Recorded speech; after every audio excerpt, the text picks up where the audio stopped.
Oi, eu sou a Amanda Botelho. Olá, eu sou a Ana Paula Duarte. Oi, eu sou a Jéssica Veras. Olá, meu nome é Vitória. E hoje nós vamos falar sobre o trabalho e as doenças visuais. O que são doenças visuais? O aparelho visual é vulnerável à ação de inúmeros fatores para a saúde presentes no trabalho, como, por exemplo, agentes mecânicos, corpos estranhos, ferimentos contusos e cortantes, agentes físicos, temperaturas extremas, eletricidade, radiações ionizantes e não ionizantes, agentes químicos, agentes biológicos, como picada de marimbondo e pelo de lagarta, e ao sobreesforço que leva à astenopia induzida por algumas atividades de monitoramento visual.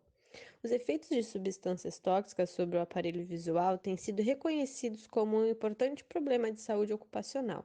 Segundo os dados disponíveis, mais da metade das substâncias que constam da lista preparada pela Conferência Americana de Higienistas Industriais Governamentais, a CGIH, tem um efeito potencialmente lesivo sobre o olho e seus anexos, e na medida em que são introduzidas novas substâncias nos processos produtivos, esse número tende a aumentar. As manifestações variam da sensação de dor, desconforto e alterações na estética até os transtornos graves da função visual, temporários ou permanentes. Agora, a gente vai falar um pouquinho sobre os tipos de doenças visuais.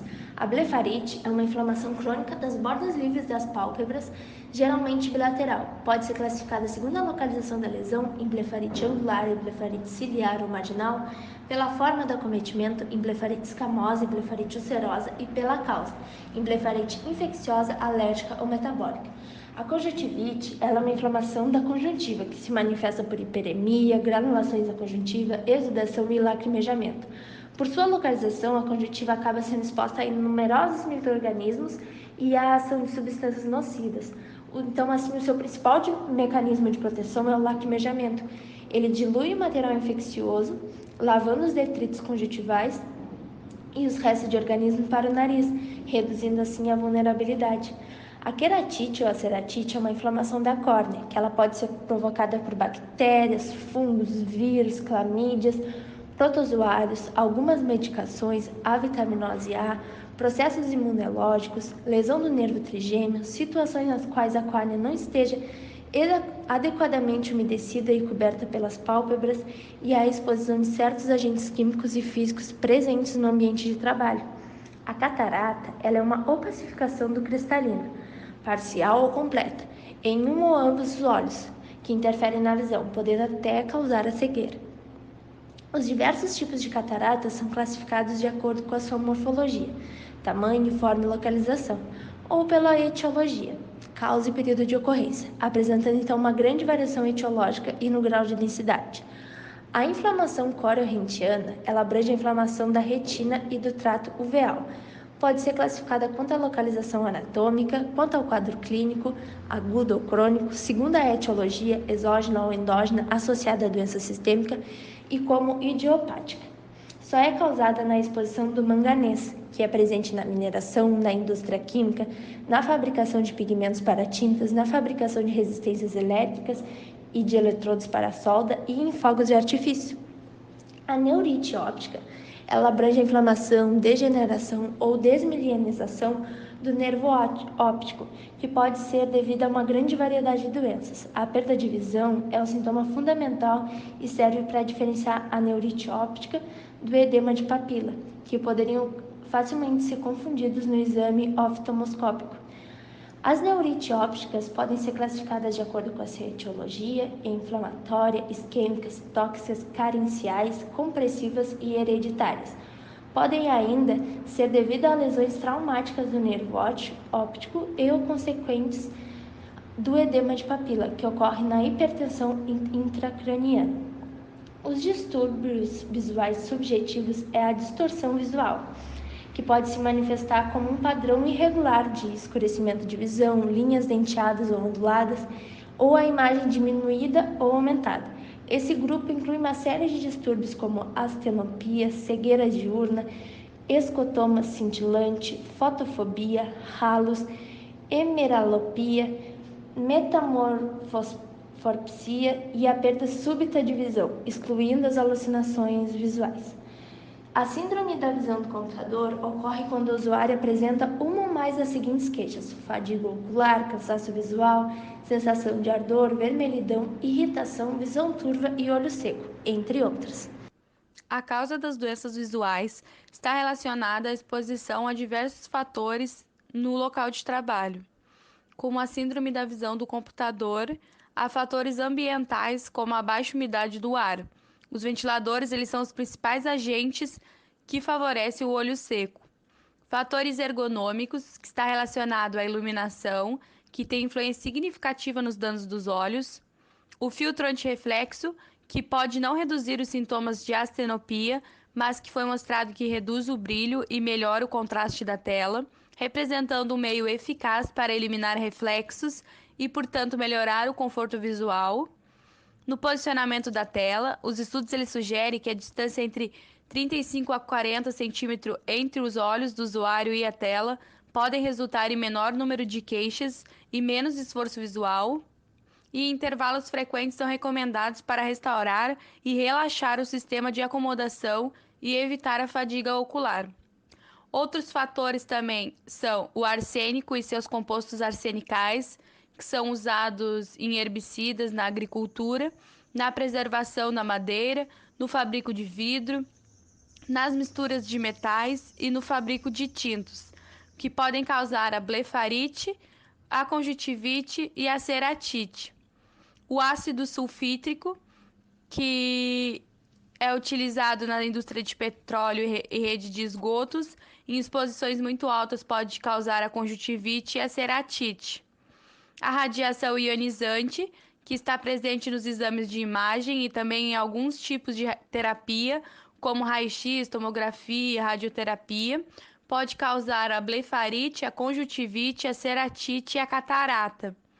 A radiação infravermelha, que é utilizada para aquecer ambientes, cozinhar alimentos e secar tintas e vernizes, também é utilizada no uso terapêutico, sendo empregada no tratamento de sinusite, dores reumáticas e traumáticas, pode causar a blefarite e a ceratite. A radiação ultravioleta, que é encontrada na exposição proveniente do arco voltaico da solda elétrica, em lâmpadas fluorescentes, na fototerapia e esterilização de ambientes, pode causar a conjuntivite, a ceratite e a catarata. O cimento pode causar a blefarite e a conjuntivite.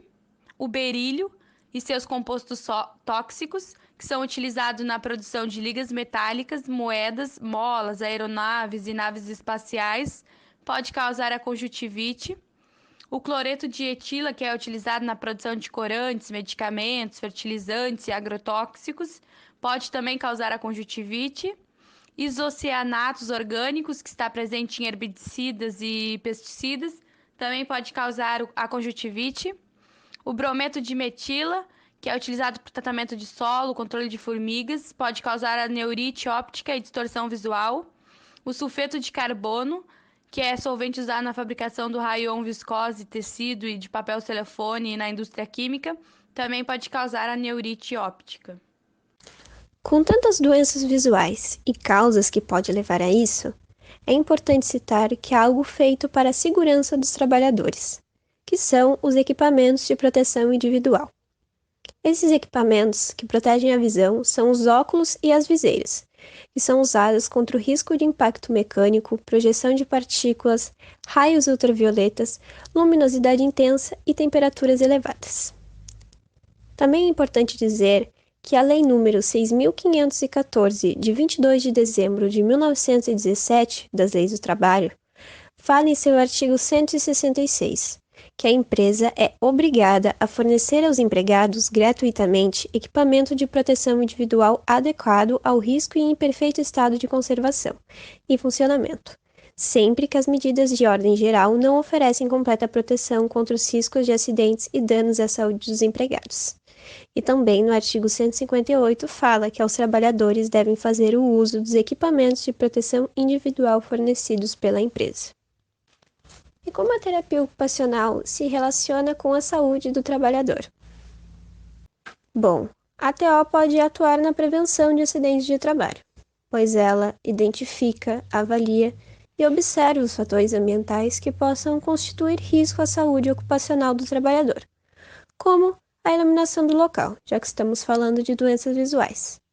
Então, a partir do diagnóstico, pode intervir no ambiente, tornando-o mais seguro e funcional para o desempenho de todos os trabalhadores, tanto daqueles que possuem doenças e deficiências visuais, como dos normovisuais, evitando que possa ocorrer problemas em decorrência do trabalho.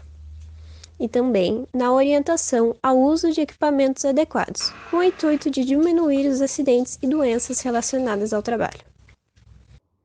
O terapeuta ocupacional pode utilizar tipos de intervenções específicas para suprir as demandas de orientação, sendo eles o processo de consultoria, o processo de educação e a advocacia e apoio, este conhecido como a promoção da justiça ocupacional e do empoderamento das pessoas envolvidas em busca do alcance de recursos para participar completamente de suas ocupações.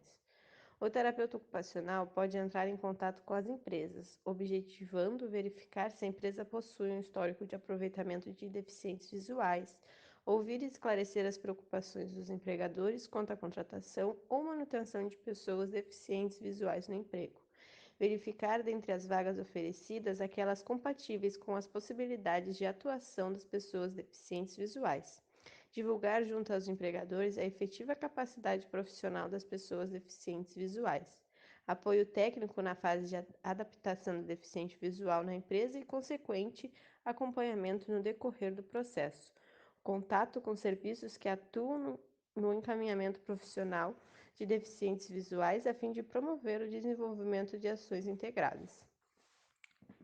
A terapia ocupacional poderá também atuar avaliando o grau da doença e como isso afeta a ocupação desempenhada.